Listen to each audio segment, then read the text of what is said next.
This is my digital storybook on the Warsaw Ghetto created for a high school history class. I created this digital storybook for a class I took. As you can see, it has a title and a picture and a description. Now this is in the editing phase. You can click the link on the bottom of the blog post to see the actual book as students would see it. And what's really nice about Bookbuilder is there's these two coaches. Now I picked two average looking students, a boy and a girl, as opposed to a talking animal character, and I did that on purpose because I thought it would be more at the level for which this book was created.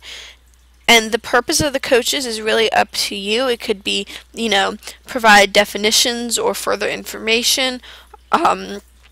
If students might not know a word that you included in the text, or examples, or more practice questions. What I have is the boy asks different questions, and while students read through the digital storybook, they would have to write down the questions and the answers in their journals to show that they actually read through the storybook, listened to everything, and are thinking about the information provided.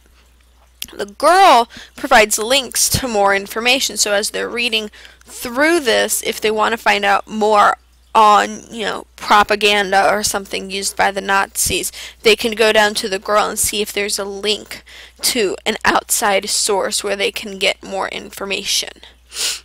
In addition to this cover page, we have 15 pages of information, including maps, text, and then later on there's even dialogue that I recorded, such as right here. Now the dialogue I recorded, I decided to do something different and do primary accounts. So this page is on when the Nazis came into Poland, and the dialogue I recorded is the first person account of a man. He was a young boy when the Nazis came into Poland, and this is his memories of that historic event. And that just brings more flavor and helps the story come alive, so it's not just dry text the entire time. You can also include on your digital storybook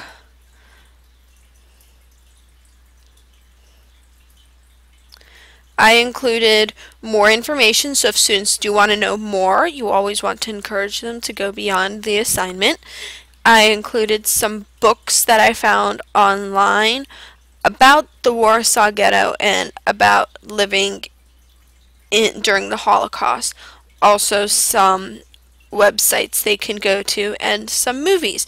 Now of course, if you do include movies, you have to be careful that they are age appropriate. I made sure to include the only R-rated movie I have included is Schindler's List, and I did that intentionally. You can also include, you can also include YouTube videos, which I did include as soon as I find it. And I just embedded the YouTube video into the digital storybook. All in all, this is a wonderful resource. You can use it yourself, or you can have your students create their own digital storybook.